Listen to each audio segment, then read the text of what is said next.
오늘 우리에게 주시는 하나님의 말씀은 누가복음 15장 11절부터 24절까지의 말씀입니다. 제가 가지고 있는 개역개정판 성경은 신약성경 121면 121쪽에 있습니다. 누가복음 15장 11절부터 24절까지의 말씀입니다. 제가 홀수절을 읽겠습니다. 여러분들이 짝수절을 읽어서 함께 교독해 주셨으면 합니다. 우리가 말씀을 읽고 들을 때 하나님께서 우리에게 주시는 음성을 듣기를 간절히 축원드립니다.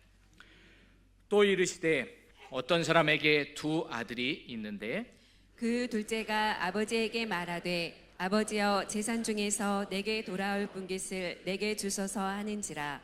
아버지가 그 살림을 각각 나눠 주었더니 그 후 며칠이 안 되어 둘째 아들이 재물을 다 모아가지고 먼 나라에 가 거기서 허랑방탕하여 그 재산을 낭비하더니 다 없앤 후 그 나라에 크게 흉년이 들어 그가 비로소 궁핍한지라. 가서 그 나라 백성 중 한 사람에게 붙여 사니 그가 그를 들로 보내어 돼지를 치게 하였는데 그가 돼지 먹는 주염 열매로 배를 채우고자 하되 주는 자가 없는지라. 이에 스스로 돌이켜 이르되 내 아버지에게는 양식이 풍족한 품꾼이 얼마나 많은가. 나는 여기서 주려 죽는구나. 내가 일어나 아버지께 가서 이르기를 아버지 내가 하늘과 아버지께 죄를 지었사오니 지금부터는 아버지의 아들이라 일컬음을 감당하지 못하겠나이다. 나를 품꾼의 하나로 보소서 하리라 하고 이에 일어나서 아버지께로 돌아가니라. 아직도 거리가 먼데 아버지가 그를 보고 측은히 여겨 달려가 목을 안고 입을 맞추니 아들이 이르되 아버지 내가 하늘과 아버지께 죄를 지었사오니 지금부터는 아버지의 아들이라 일컬음을 감당하지 못하겠나이다 하나 아버지는 종들에게 이르되 제일 좋은 옷을 내어다가 입히고 손에 가락지를 끼우고 발에 신을 신기라. 그리고 살찐 송아지를 끌어다가 잡으라. 우리가 먹고 즐기자. 이 내 아들은 죽었다가 다시 살아났으며 내가 잃었다가 다시 얻었노라 하니 그들이 즐거워하더라. 아멘. 잠깐 기도드리겠습니다. 사랑의 하나님 아버지, 이 시간 말씀 앞에 섰습니다. 이 부족한 종은 가려주시옵시고 오직 하나님만, 하나님의 말씀만 역사하는 시간이 되게 하여 주시옵소서. 이곳에 임재해 주심을 감사하고 찬양하며 거룩히 한 우리 주 예수님의 이름으로 기도드렸나이다. 아멘. 저를 모르시는 분을 위해서 다 아시죠? 딱 한 분 모르시는 분을 위해서 저를 소개하면요, 우리 제아들교회 소속이면서 우리 옆에 있는 병원 원목으로 지금 사역하고 있는 홍승철 목사입니다. 병원 이야기로 시작할게요. 저한테는 아들하고 딸이 있는데요. 아들이 좀 기독교적인 그런 학교에 가서 좀 하나님의 말씀과 함께 자랐으면 해서 조금 멀리 보냈습니다. 그러다 보니까 제 아들의 존재를 모르는 분들이 많아요. 뭐 만나는 사람마다 내가 아들이 있고 딸이 있고 아들은 뭐하고 뭐 그렇게 얘기하기도 그렇잖아요. 그러니까 많은 분들이 저는 딸 하나만 있는 거로 아시는 분들이 많습니다. 특히 이제 병원에 뭐 많은 분들이 그렇게 알고 있는데요. 하루는 제가 병원 1층을 가는데 저를 만나는 환자마다, 의사마다, 간호사마다 목사님 아들이 와 있어요. 그러는 거예요. 다. 이상하다. 아들이 올 때가 아닌데. 또 더구나 그 사람은 제 아들의 존재 자체를 모르는 분들이거든요. 근데 아들이 진짜 와 있더라고요. 잠깐 이 학교가 좀 쉬는 날이라 자체 그 휴교라고 그러나요? 그래서 이제 왔더라고요. 근데 신기한 거는 제 아들을 본 적도 없으시고 제가 아들이 있다고 얘기한 적도 없는데 제 아들을 본 순간 쟤는 홍승철 목사의 아들일 수밖에 없다라고 다 생각하신 거예요. 그래서 저를 보면은 다 목사님 아들이 왔다고. 그것도 의심하지도 않아요. 혹시 목사님 아들이 있으세요? 한번 물어볼 만도 하잖아요. 묻지도 따지지도 않고 아들이 1층에 와 있대요. 근데 진짜 와 있더라고요. 며칠 전엔 제가 이제 책상에 잠깐 엎드려 있는데 제 아들과 저입니다. 제 아들이 저를 보더니 막 깨우더라고요. 아빠 탈모야? 제가 머리가 좀 뒤가 빠졌어요. 제 아내보다도 제 아들이 더 걱정하더라고요. 왜냐 이게 장래의 자기 모습이거든요. 그러니까 남의 일 같지 않는가 봐요. 이 머리카락 빠지는 게. 저 진짜 걱정해요. 아니 저도 안 알아봤는데 막 약도 알아보고요. 어느 병원이 용하다는 것까지도 다 저한테 알려주더라고요. 이렇게 아들은 딸은 아버지를 닮습니다. 제가 자는데 제 휴대폰을 가지고요. 제가 엎드려 있으니까 제 휴대폰을 못 풀잖아요. 근데 제 아들이 얼굴 대는 순간 풀리더라고요. 애플, 삼성 아직 멀었습니다. 유전자의 힘을 아직 못 이겨요. 예. 여러분들도 조심하십시오. 예. 아들, 딸이 풀 수 있습니다. 여러분도 하나님 아버지가 아버지 되신다라면 여러분들도 아마 하나님 아버지를 닮으셨겠죠. 바로 그 아버지를 만나고 아버지를 동행하시는 오늘 이 설교 말씀이 되었으면 합니다. 저 나름 그런 생각도 해봤어요. 엄마 찾아 산말리가 아니라 이 시간은 아버지 찾아 30분 우리 아버지 하나님을 만났으면 너무나 좋겠다 하는 그런 생각을 해보게 됩니다. 모두 아버지 하나님, 잃어버린 분이 계시다면 그 아버지 하나님을 꼭 여러분 찾으셨으면 좋겠습니다. 그런 생각을 합니다. 왜 아버지를 못 찾을까? 아버지에 대해서 첫 번째는 오해가 있는 것 같아요. 좀 미리 제가 읽을게요. 보면은 19절에 또 뒤에도 똑같은 얘기를 하죠. 21절 19절만 읽겠습니다. 지금부터 아버지 아들이라 일컬음을 감당하지 못하겠나이다. 나를 품꾼의 안으로 보소서 하리라 하고 이 아들은 아버지가 상당히 엄격하게 자신을 대할 거라고 생각해요. 자신을 배신했고 또 재산을 낭비했고 아버지를 좀 엄격한 이미지로 생각하고 있는데 아버지는 그렇지 않았잖아요. 나중에 그 아버지가 얼마나 이 아들을 사랑했는지 이 말씀을 통해서 한번 다시 살펴볼 겁니다. 아버지에 대해서 오해하고 있어요. 여기 몇 분들은 중급반을 통해서 뵌 분들이 계신데요. 중급반 하신 분들 한번 기억을 되돌이켜 보세요. 하나님에 대해서 배우는 부분이 있습니다. 하나님, 예수님, 성령님 이렇게 나눠서 배우는 부분이 있는데 제가 그때 그런 질문을 드려요. 어린 시절 아버지는 어떤 분이셨어요? 하고 질문하면은 뭐 여러 개. 아버지는 자상하셨어요. 뭐 아버지는 제가 학교에서 돌아오면 우산을 가지고 기다리셨어요. 뭐 어떤 분은 좀 엄격했어요. 아버지는 정말 많이 야단치셨어요. 조금만 예의에서 벌어져도 떨어져도. 그리고 나서 성경 공부를 하다가 하나님에 대해서 어떻게 생각하냐고 제가 질문을 갑자기 던져요. 하나님에 대해서 이야기를 하잖아요. 하나님은 어떠신 분이고 얘기하는데 아주 신기한 게 있어요. 아버지가 자상하다라고 했던 분은 하나님에 대한 이미지도 자상한 하나님 아버지의 이미지예요. 근데 좀 엄격한 아버지에게 좀 뭐랄까 우리의 그 가부장적인 그런 아버지에게 자란 자녀들은 하나님도 조금은 엄격하신 하나님이라고 생각을 하더라고요.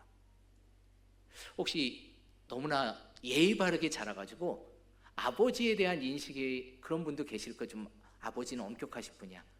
여러분 하나님은 꼭 그렇지 않으세요. 여러분이 생각한 것보다 더 자상하고요, 더 사랑이 많으신 분이에요. 잠깐 여러분들이 갖고 있는 그 선입견, 그 이미지를 조금은 깼으면 좋겠어요.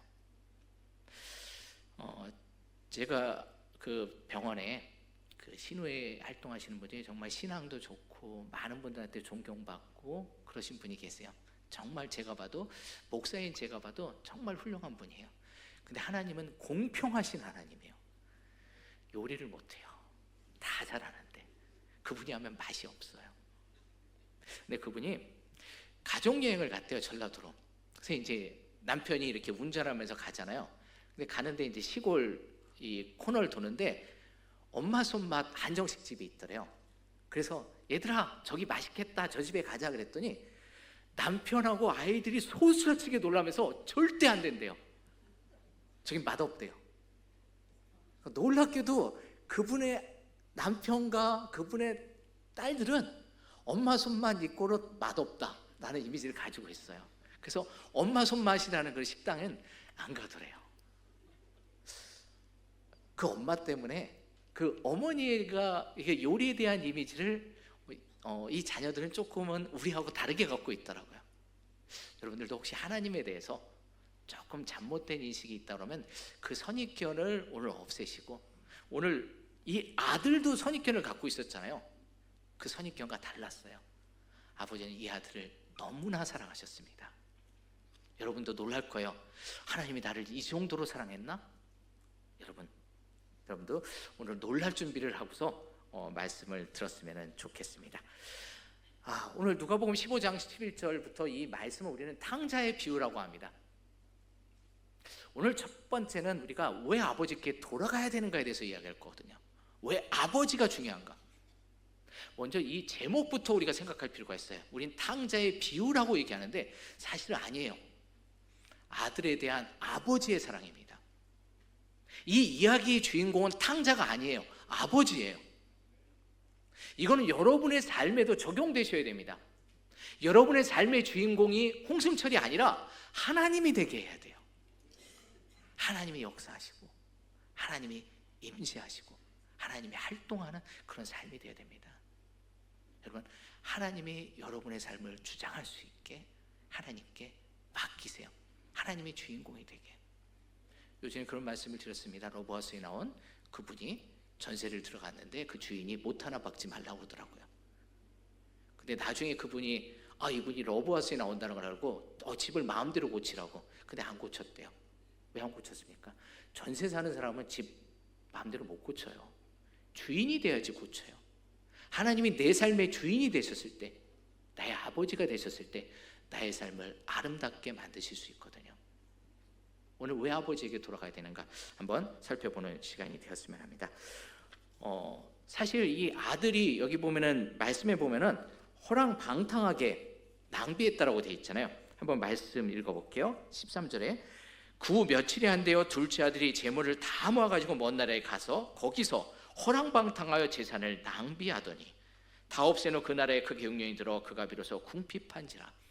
가난뱅이가 됐다는 얘기잖아요. 그럼 우리 상식으로는 부자가 되면은 이 삶의 문제가 해결되잖아요. 부자가 되면. 그런데 누가복음 15장은 아닙니다. 그게 해결 방법이 아니라고 이야기하세요. 성경에 보면은 이 탕자의 비유하고 저도 묵상하면서 창세기에 롯을 하나님께서 떠오르게 하시더라고요. 이 탕자 비유를 읽는데 아브라함의 조카 롯이요. 롯이 아버지와 같은 존재였던 아브라함을 떠났잖아요. 소돔과 고모라로. 거기 보면은 뭐라고 되어 있냐면 성문에 이 롯이 앉아 있다가 천사를 맞이합니다. 이거 대단한 거예요. 우리 감리교가 이렇게 교류하는 이 개신교 좀 친한 개신교 중에 성공회가 있습니다. 성공회는 우리나라에 세 개의 주교자가 있어요. 그러니까 이 세 개의 교구가 있는데 서울교구, 대전교구, 부산교구, 광주가 없어요. 인천도 없고 이 세 교구가 있습니다. 이렇게 대전교구에 가면은 의자가 있어요. 근데 이 의자를 아무나 앉으면 안 돼요. 그 의자가 뭐냐면 주교자예요. 그러니까 주교님만 앉는 의자예요. 그래서 주교자 성당이라고 부르거든요. 근데 여기서는 이 성당 문에는 내가 앉고 싶다고 해서 앉는 게 아니에요. 그 지역에서 가장 존경받는 분이 앉는 자리예요. 우리 구약 성경을 읽다 보면 압살롬도 거기에 앉아서 이렇게 재판을 하잖아요.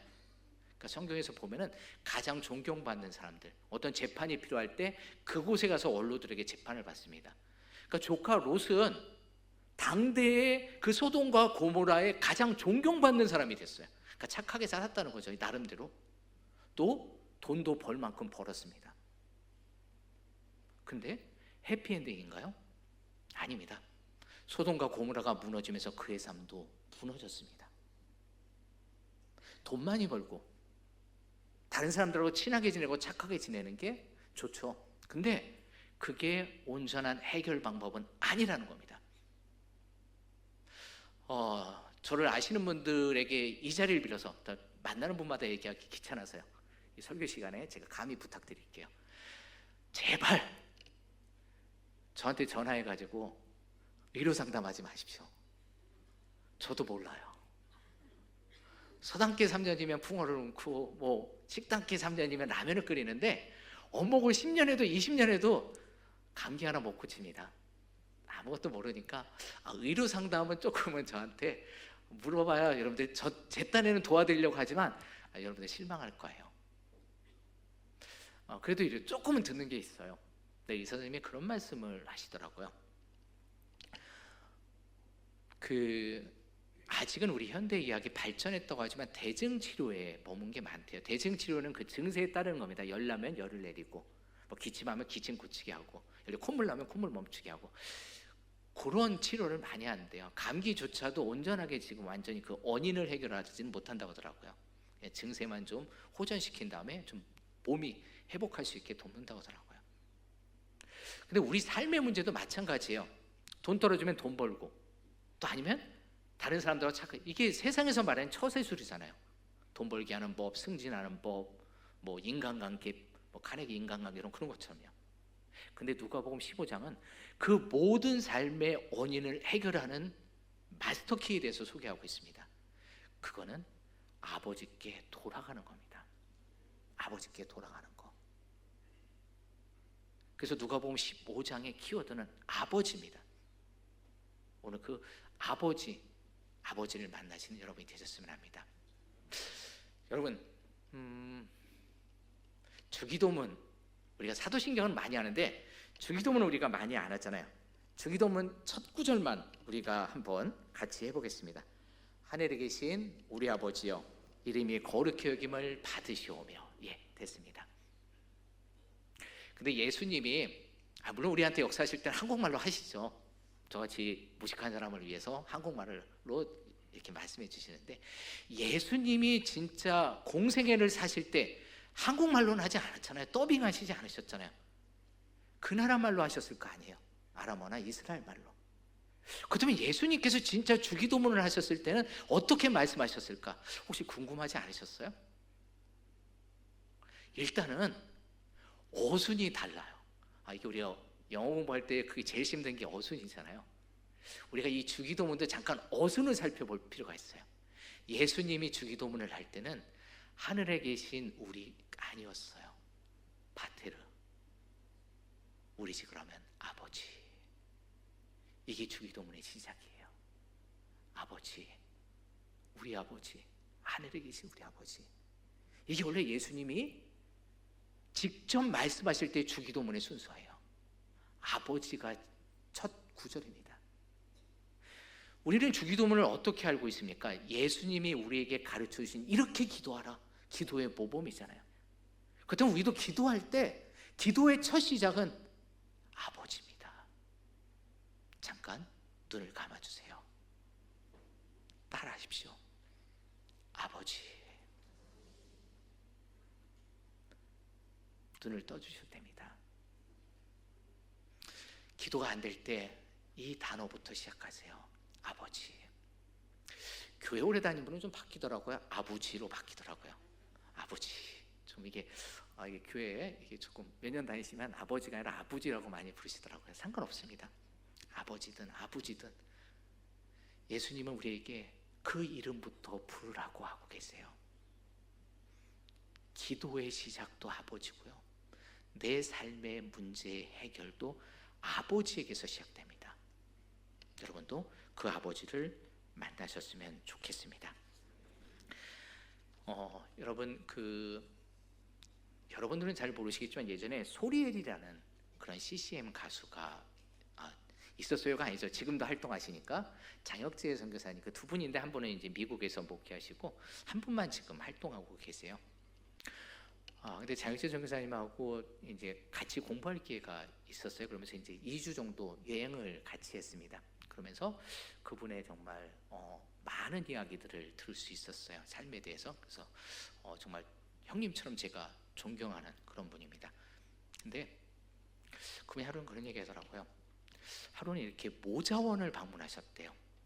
모자원을 방문하셨는데 모자원은 이제 엄마하고 그 미혼모하고 애들이 있는 곳이잖아요. 이 구세군에서 운영하는 곳이래요. 갔는데 그 모자원이면 엄마들이 와서 이렇게 그 찬양을 들어야 되잖아요. 엄마들은 안 오고 애들만 막 떠들고 돌아다니더래요. 그래서 구세군 사관님한테 우리처럼 목사님이죠. 목사님, 사관님, 도대체 애들만 오고 엄마들은 언제 와요? 그랬더니 사관님이 그러더래요. 다 왔는데요. 쟤네들이 엄마예요. 그 중학생, 고등학생 애들이 엄마더래요. 이제 선입견을 가지고 봐서 모르셨던 것 같아요.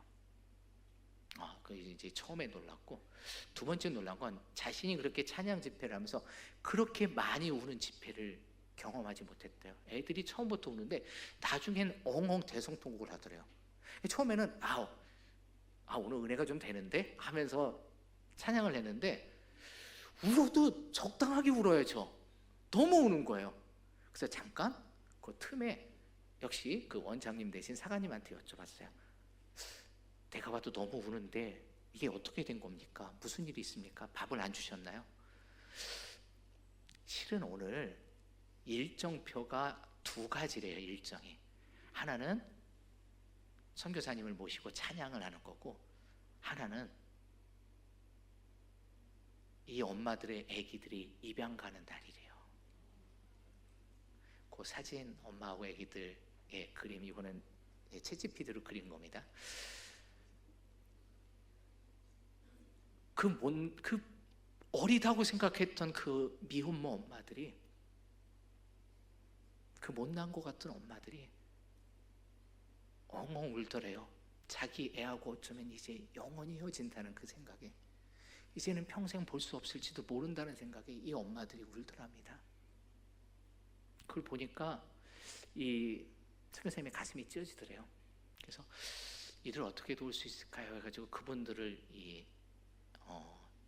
후원하는 것이 사역을 시작하셨는데 생각보다 돈이 많이 들더래요. 왜냐면 더블이잖아요. 아이도 해야 되고 엄마까지도 그 학교 다닐 수 있게 후원을 해야 되니까. 그래서 이분이 되게 바쁘게 사세요. 하루에도 막 부산, 대구, 대전, 천안, 나라의 반 정도는 도시는 것 같아요. 근데 그 이유가 이제 자기한테 부양돼 있는 가족들이 많다고 그러시더라고요. 아마 제 생각에 그 엄마들은 자기의 자식을 잊지 않을 거예요. 어떻게 그 자식을 잊겠습니까?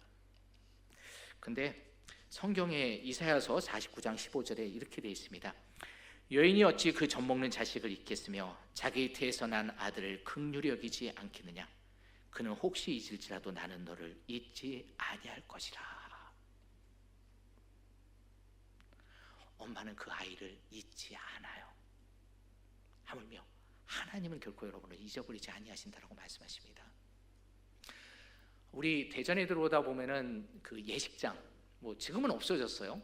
이제 조명 건물로 바뀌었더라고요. 두리 예식장 혹시 기억하세요? 그게 우리나라 그 건축 1세대인 김수근 작가의 작품이에요.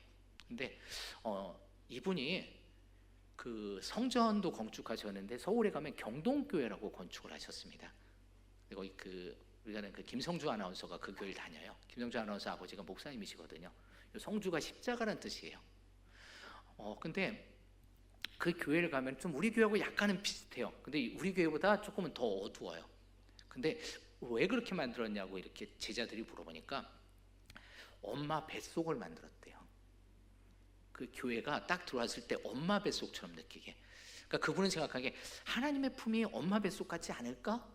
그래서 그 경동교회를 엄마 뱃속처럼 이렇게 만들었다라고 이야기를 하시더라고요. 오늘 말씀처럼 그 엄마, 그 아버지가 있는다 할지라도 근데 하나님 아버지는 여러분을 잊지 아니하신다라고 말씀하고 계십니다. 그래서 우리는 아버지에게 돌아가야 됩니다. 나의 삶의 문제를 해결하기 위해서. 두 번째는 내가 생각한 것보다 하나님이 우리를 더 사랑하신다는 겁니다. 여러분이 생각한 것보다 더 많이 사랑하신다는 겁니다. 누가복음 15장 말씀을 통해서 하나님이 우리를 얼마나 사랑하는지 한번 볼게요. 20절 말씀입니다. 죄송합니다. 이에 일어나서 아버지께로 돌아가니라.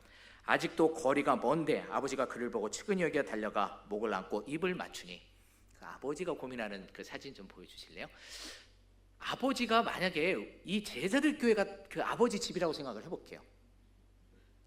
이 녀석이 어디로 올지 여러분 압니까? 중리동 쪽에서 올 수도 있고 신탄지 쪽에서 해서, 아니면 한남대 쪽에서 건너올 수도 있고 저쪽 중천동에서 올 수도 있고 성남동에서 올 수도 있고 대전 IC 쪽에서 올 수도 있고.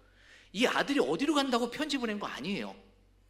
근데 거리가 먼데 아버지가, 성서학자들은 아들보다 아버지가 먼저 발견했대요. 이게 가능한가요?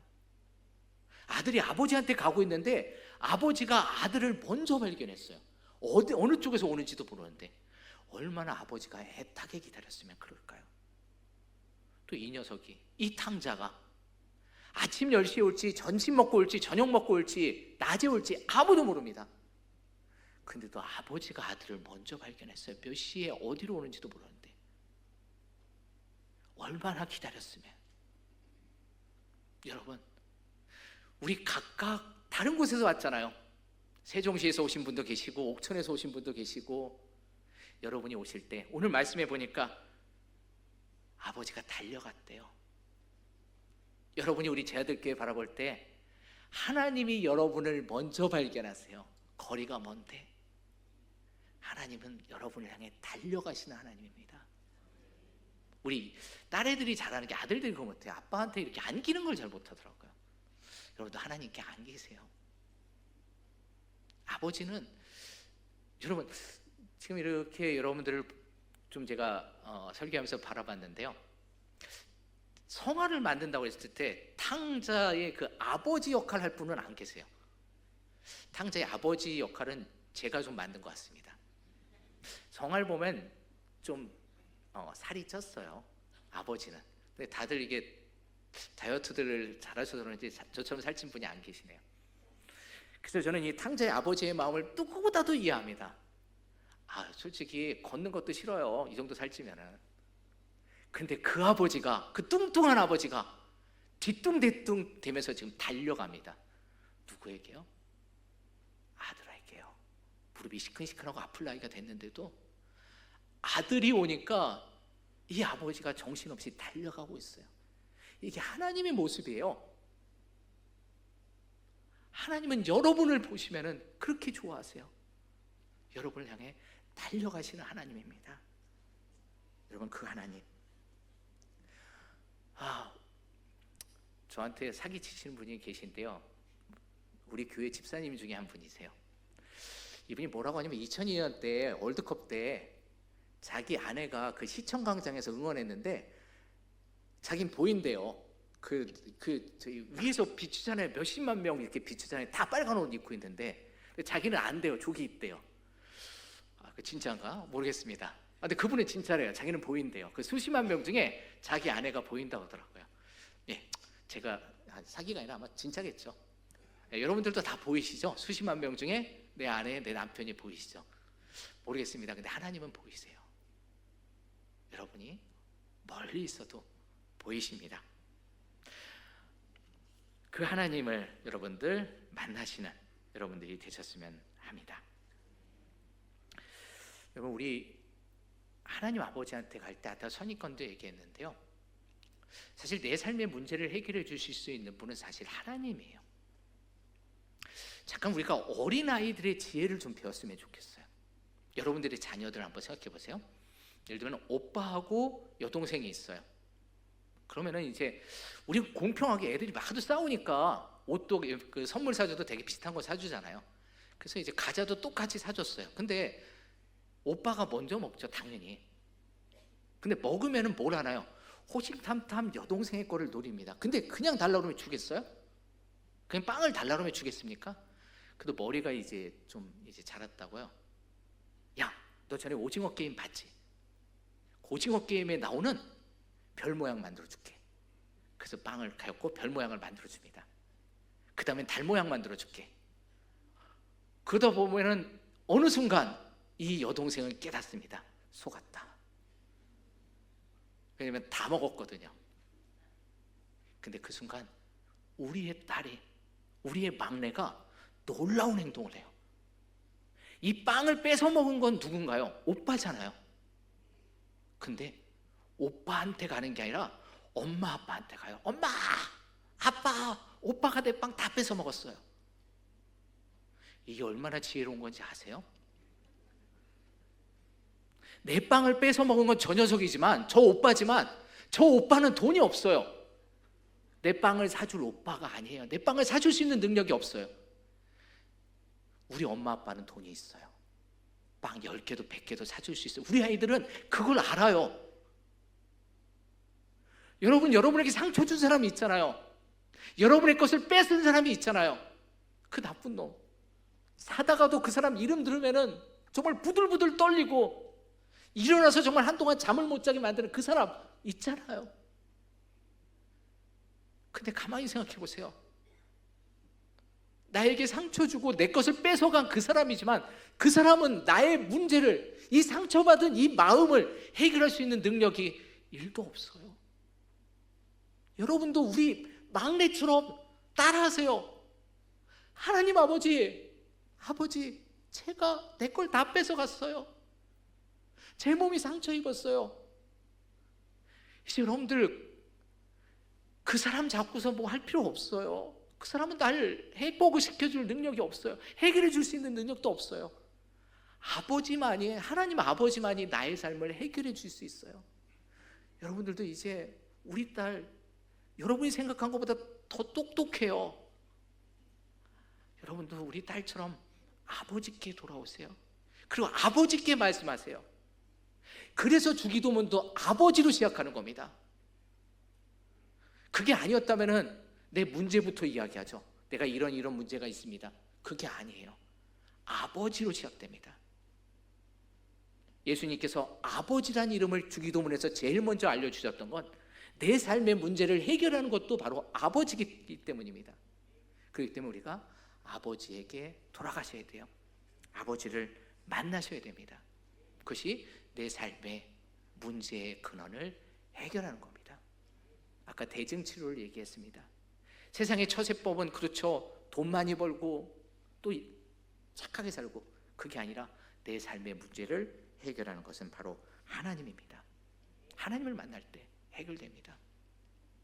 우리 사도신경은 어떻게 시작하나요? 전능하사 천지를 만드신 하나님 아버지. 조금 아까 우리가 주기도문에서 아버지라고 했던 그분이 이 세상을 만드신 분이래요. 이렇게 한번 교체해서 보면 정말 놀랍습니다. 천지를 만드신 하나님이 계셔. 근데 우리 아버지예요. 제 주위에 이렇게 자랑을 많이 하는 친구 목사님이 계세요. 예전에는 그 미군 부대에 초청을 받으셔서 가셨더라고요. 그 기지요, 미군 기지에. 그래서 저한테도 알려주셨는데, 근데 가서 좀 창피를 당하셨대요. 왜 창피를 당했냐면은 이분이 몰랐는데, 운전면허증 있잖아요. 우리 운전면허증 가면 선고도 할 수 있고 다 할 수 있잖아요. 근데 운전면허증은 신분증으로 인정을 안 한대요. 주민등록증만 받는데요. 그래서 못 들어갔다고 그러시더라고요. 저도 처음 알았어요. 여러분들 혹시 특히 미군 사령부 같은 데 갈 때는 주민등록증을 가져가셔야 되더라고요. 그러니까 내 생각들의 인생을 사는 게 아니더라고요. 구원도 그렇고 하나님의 규칙이 있더라고요. 마찬가지로 미군 무대도 그렇더라고요. 근데 우리가 청와대 들어갈 때 되게 엄격해요. 예전엔 더 엄격했습니다. 이 구두도요, 이 줄 있는 구두만 됐어요. 대통령을 만날 때는. 예전에는 목사님들이 가서 이렇게 설교하시고도 그랬거든요. 근데 이 줄을 있는 구두만 신어야지 갈 수 있을 정도. 대통령 만나기 그렇게 힘들었더라고요. 지금도 그 정도는 아니지만 지금도 대통령 만나는 게 힘들 거예요. 근데 슬리퍼 질질 끌면서 대통령 만나러 가는 사람이 있습니다. 옷도 제대로 입지 않고요. 누굽니까? 그분의 아들, 그분의 딸입니다. 그냥 아빠 하면 돼요. 뭐 아빠 만나는데 뭐 거추한 게 있습니까? 우리 하나님도 마찬가지예요. 이 세상을 만드신 하나님께서는 여러분을 자녀로, 아들로 삼아주시고 계십니다. 말씀 하나 읽을게요. 요한복음 20장 말씀입니다. 아까 우리가 좀 살펴봤는데요. 17절 말씀입니다. 요 후반부, 너는 내 형제들에게, 고기만 읽겠습니다. 같이 읽겠습니다. 너는 내 형제들에게 가서 이르되 내가 내 아버지 곧 너희 아버지 내 하나님 곧 너희 하나님께로 올라간다 하라. 이게 사실은 상당히 감동적인 말씀이에요. 저는 성서학자가 아니지만 요한복음을 두 부분으로 나눈다고 한다면 요한복음 20장 16절까지를 전반부라고 생각하고 이 다음부터 후반부라고 생각해요. 저는 제가 나눈다면요. 왜냐하면 그 전까지 우리는 하나님의 아버지가 아니었어요. 지금 예수님은 뭐라고 하냐면, 지금 예수님은 감격스러운 말, 이제 내 하나님이 너희 하나님이야. 이제 내 아버지가 너희 아버지야 라고 지금 말씀하시는 구절이 이게 상당히 감동적인 말씀입니다. 왜? 예수님이 십자가에 나를 위해서 죽으셨기 때문에. 그래서 이제 하나님을 아버지라고 부를 수 있는 거고 하나님의 자녀가 되는 겁니다. 예수님이 오신 목적이 뭐였나요? 천사가 얘기했죠. 임마누엘, 하나님이 우리와 함께 하시니라. 예수님이 이 땅에 오신 이유는 하나님이 우리하고 함께하게 하기 위해서, 하나님이 우리의 아버지 되시게 하기 위해서 예수님이 이 땅에 오셔서 십자가를 지신 거거든요. 여러분이 지금 우리가 하나님 아버지라고 부를 수 있는 건 바로 예수님의 피가 있기 때문입니다. 여러분, 예수님의 피가 있습니까? 이건 너무나 중요한 질문이에요. 예전에 그 러닝맨이라는 프로를 이렇게 보니까 몽골에 가는 그러한 그 이벤트가 있었더라고요. 거기서 양에게 젖을 먹이는 걸 뭐랄까요? 거기서 준 과제였는데요. 그게 되게 힘들더라고요. 왜냐하면 엄마 양은 자기 새끼가 하면 젖을 잘 안 줘요. 거의 안 줍니다. 그러니까 양을 키우는 분들의 그 하나 딜레마가 있어요. 어떤 데는 엄마 양이 죽었고 어떤 데는 새끼 양이 죽은 거예요. 그러면은 엄마 양이 없는 새끼 양하고 새끼 양이 없는 엄마 양하고 이렇게 연결시키면 되잖아요. 근데 엄마 양이 자기 새끼가 아니면 젖을 안 줘요. 근데 사람이라는 게 지혜롭다고 해야 되나요? 영악하다고 그래야 되나요? 우리 목자들이 어떻게 하냐면요, 죽은 양의 가죽을 벗깁니다.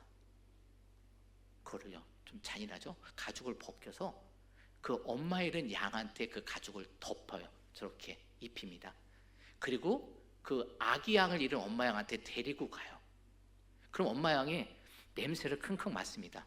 좀 뭔가 이상하긴 한데 확실한 건 내 새끼의 냄새가 나거든요. 그러면 비로소 그 양한테 젖을 먹여요. 우리들도 마찬가지입니다. 우리에게 예수의 향기가 나야 돼요. 바로 예수님의 피 때문에 바로 우리는 하나님의 자녀가 되는 겁니다. 예수님 없이는 우리가 하나님을 아버지라 부를 수 없습니다. 바로 그 하나님, 얼마나 이 하나님 아버지라고 부르는 게 얼마나 영광된 건데요. 요한복음에서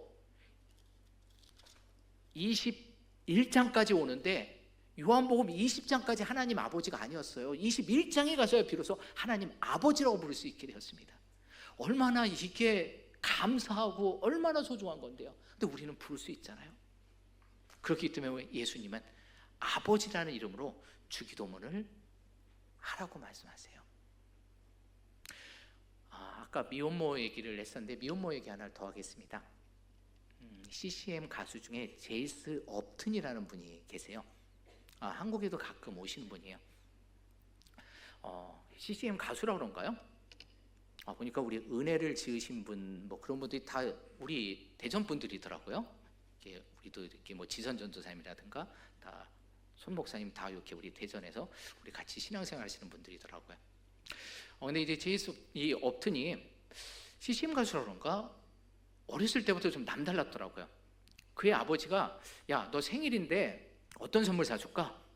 여러분 생일일 때 어떤 거 사달라고 그랬나요? 10대 때 이분은 놀랍게도 톰슨 주석 성경을 사달라고 얘기했대요.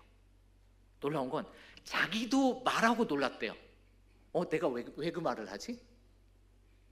그 아버지도 아니 얘가 성경을 사달라고. 그래서 성경도 사주고 자전거도 사줬대요. 그러니까 어떻게 보면 더 이익이었네요. 그래서 결국은 나중에는 하나님의 전에 거하면서 하나님을 찬양하는 그런 가수가 됐습니다. 근데 이분이 이제 자식을 낳고 이제 나이가 이제 차면서 주치의가 그러한 권유를 했대요. 이제는 부모님을 찾으시면 좋을 것 같아요.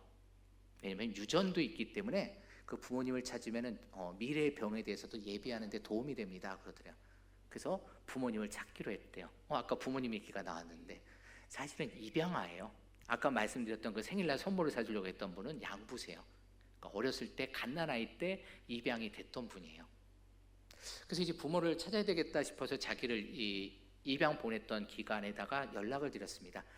우리도 좀 비슷한 것 같은데 이게 성인이 됐을 때 아이가 원해야지만 만날 수 있대요. 그러니까 이게 좀 부모 입장에서는 부모가 원해서 좀 찾아서 만났으면 좋겠는데 이게 부모가 아니라 아이에게 권리가 있더라고요. 아이가 만나겠다고 허락을 해야지 만날 수가 있더라고요. 전화를 했더니 그 담당자가 자기를 알더래요.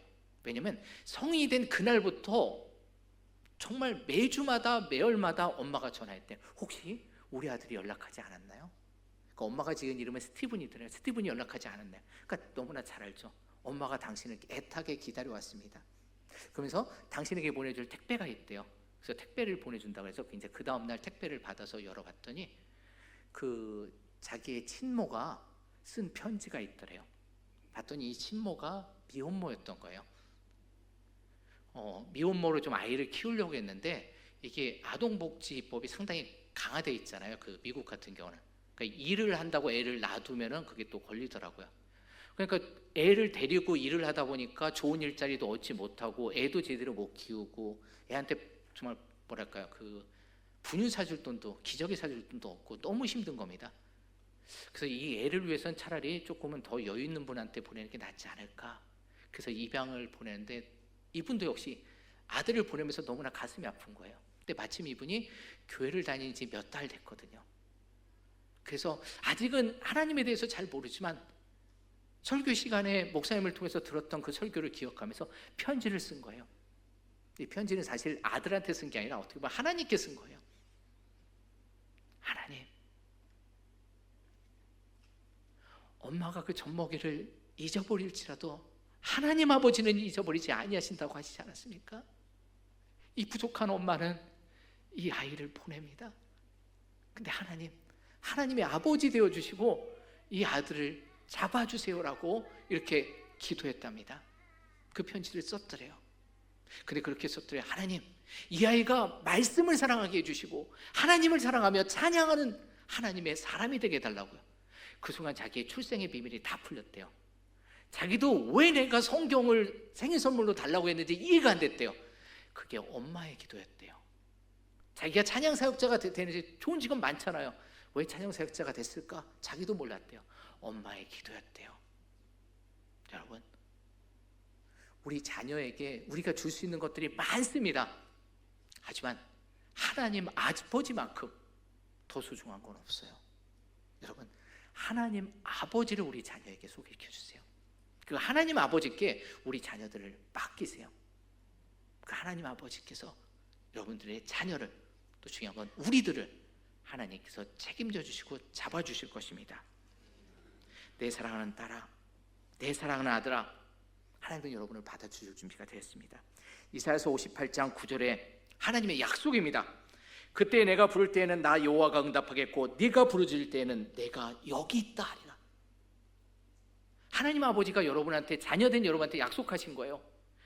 네가 부를 때 내가 반드시 응답할게. 그리고 저기 있다가 아니에요. 바로 여기, 내가 기도하는 그 자리에 내가 있다라고 하나님께서 말씀하신대요. 바로 그 하나님께 여러분 의지하십시오. 제가 존경하는 목사님 중에 전 목사님이라고 계세요. 지금 정말 목회를 아름답게 이제 은퇴하셨는데요. 근데 이분이 이제 개척교회 하실 때 너무나 어려웠어요. 아이한테 고기 한 번 못 사줬대요. 그래서 어느 날은 10,000원이 생겨가지고 그거를 이제 소고기를 사가지고, 근데 소고기도 많이 못하니까 좀 물 많이 넣고 이제 양념해가지고 그래서 좀 먹으려고 이제 준비를 하고 있는데 소고기 냄새가 났나? 평소엔 안 오는. 얘 딸들은 난리 났죠. 막 오늘 고기 먹는다고 막 춤추고 막 뛰고. 근데 평소엔 안 오시던 노숙자가 들어오셨대요. 목사가 노숙자를 어떻게 내쫓아요? 그래서 들어오시라고. 그래서 이제 가장 가운데 자리에 앉았는데, 원래 손님이 먼저 먹는 거 맞죠? 먹는데요, 아이가 아빠를 이렇게 보더래요. 아이들이 원망스러운 눈으로. 이 눈에 눈물이 맺혀. 아빠, 저 아저씨가 다 먹는데, 근데 이 거지가 좀 국물까지 다 먹더래요. 그걸 좀 남기지. 그리고서 꼭 잘 먹었다 하고 가시더래요. 그 애들이 이 눈물 흘리면서, 아빠는 저 거지가 더 소중해, 우리가 소중해. 근데 그 순간 이 가슴이 무너지더래요. 무너지는 게 화가 나더래요. 아니, 이놈의 거지 XX. 아니 부자집들도 많은데 이 가난뱅이 목사 집에 와가지고 지금 뭐 하는 거야? 애들 못 봤어? 저 고기 먹고 싶어가지고 저 바라보는 눈을 자기는 보지 못했어? 어떻게 그 고기를 다 먹어? 목사님이 그러면 안 되는데 왜 그러셨지? 지팡이를 쓰시려고 했는지 야구방망이를 갖고 나가셨대요. 예, 그냥 아마 그냥 갖고 나가신 것 같아요. 나가셨는데 씩씩대면서 이 집이 들어오는 곳이 이게 상당히 그 긴 골목이었던, 그게 좀 싸잖아요 거기가. 그래서 그 긴 골목을 빠져나갔는데 애들이 마침 고무줄 놀이 하고 있더래요. 야, 너 1시간 전에 들어와가지고 방금 전에 뭐, 오래전도 아니에요. 1분 전이야. 1분 전에 여기서 나갔던 거지 어디로 갔는지 봤어? 그랬더니 거기에 있는 5명의 그 여자애들이 그러더래요. 목사님, 우리가 여기서 2시간째 고무줄 놀이 하고 있는데 개미 한 마리 지나간 적이 없어요. 그러더래요. 어떻게 이상하다. 근데 그 순간 가슴의 깊은 곳에서 하나님의 음성이 들리더래요. 사랑하는 내 아들아, 나였니라. 너는 너의 소중한 그 고기를 나에게 대접했지? 정말 내가 그 어떤 것보다도 정말 너무나 맛있었어. 내가 너무나 추웠는데 네가 따뜻한 옷으로 나를 덮어줬지. 얼마나 따뜻했는지 몰라. 이제 너의 딸들이 먹고 입는 것을 내가 책임져 줄게. 그 자녀들이 정말 잘 되셨어요. 근데 그것보다도 이분이 감사한 건 하나님 아버지가 살아계시는구나. 그 아버지가 나의 아버지가 되시는구나. 제 대학 선배 중에 그런 분이 계세요. 신방을 하고서 이렇게 집에 돌아오는데, 우리 교회가 정말 저도 감사했던 게, 우리 성탄절 때 우리 많은 성도님들이 우리 이웃의 교회에 가서 그분들을 함께 예배드리면서 또 이렇게 비전을 나누고 은혜 나누는데 얼마나 감사하고 또 하나님 보시기 얼마나 기뻤을까 하는 생각이 들어요. 근데 이 목사님이 이제 신방을 하고 돌아오는데 좀 이분도 좀 어려웠어요. 자기 딸이 막 그 언니 그 오빠들 막 따라다니더래요. 저기 어린 딸이 그 뭐 하나 했더니 그 언니 오빠들만 하드를 사 먹었나 봐요. 얘 하나 있는 거 안 사주고 자기네들끼리만, 그 동네 언니 누나 오빠들이요. 그러니까 걔네들한테 좀 나도 먹게 해달라고 한 입만 달라고. 근데 그 한 입을 안 주더래요. 그때는 다 먹고 갔대요. 그러니까 좀 아빠 입장에서는 좀 미안하잖아요. 근데 그 다음에 못 볼 모습을 봤대요. 딸이 쓰레기통을 뒤지더니 애들이 먹고 간 그 하드 바이 있잖아요.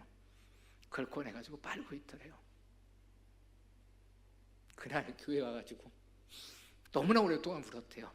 하나님, 나는 목사라서 이렇게 가지만 우리 딸이 무슨 죄가 있습니까? 근데 하나님께서 말씀하시더래요. 내가 그들의 아버지가 되어줄게. 내가 그들의 아빠가 되어줄게. 내가 책임져 줄게. 근데 진짜 하나님께서 그들을 책임져 주시더래요. 그분은 그렇게 얘기하더라고요. 까마귀들이 그 아이한테 많이 생겼대요. 그 엘리야가 그 그리시나카 시대 까마귀가 먹였잖아요. 그 아이들이 뭔가 필요할 때마다 이상하게 채워지더래요. 진짜 하나님께서 그들의 아버지가 되어주시더래요. 우리들도 마찬가지입니다. 또 우리 자녀들도 마찬가지입니다. 그래서 예수님은 말씀하십니다. 기도할 때 아버지로 시작하라고요. 여러분이 어떠한 삶의 위기 순간에 있는지, 어려움에 있는지 모르겠습니다. 제가 말했던 선배 목사님들은 경제적으로 좀 어려움을 겪으셨던 것 같아요. 여러분들도 경제적인 어려움을 겪고 있는 분도 아마 있으실 거예요. 아니면 질병을 앓고 있는 분도 계실 겁니다. 아니면 인간관계 때문에.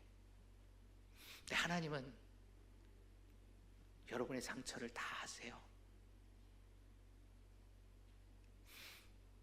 가끔 아들이 저한테 전화를 합니다. 아빠, 그리고 막 무슨 얘기를 해요. 뭐가 어쩌고 저쩌고. 근데 압니다. 용돈 보내달라는 얘기예요. 여러분도 마찬가지예요. 여러분이 말하지 않아도 하나님은 아세요. 단지 우리가 부르지 않았고 우리가 기도하지 않았기 때문입니다. 여러분, 기도하고 아버지께 부르짖었으면 합니다. 기도하시겠습니다. 아버지 하나님, 이 시간 우리의 삶을, 나의 사랑하는 자녀들, 우리의 가족들, 그 모두를 아버지 하나님께 맡깁니다. 나의 아버지 되어주시고 나의 삶의 발걸음 한 걸음 한 걸음 인도하여 주시옵소서. 하나님의 자녀된 우리 지새들교회 성도들, 하나님께서 함께 해주시고 매일매일 임재의 기쁨을 누리게 하여 주시옵소서. 거룩하신 우리 주 예수님의 이름으로 기도하였나이다. 아멘.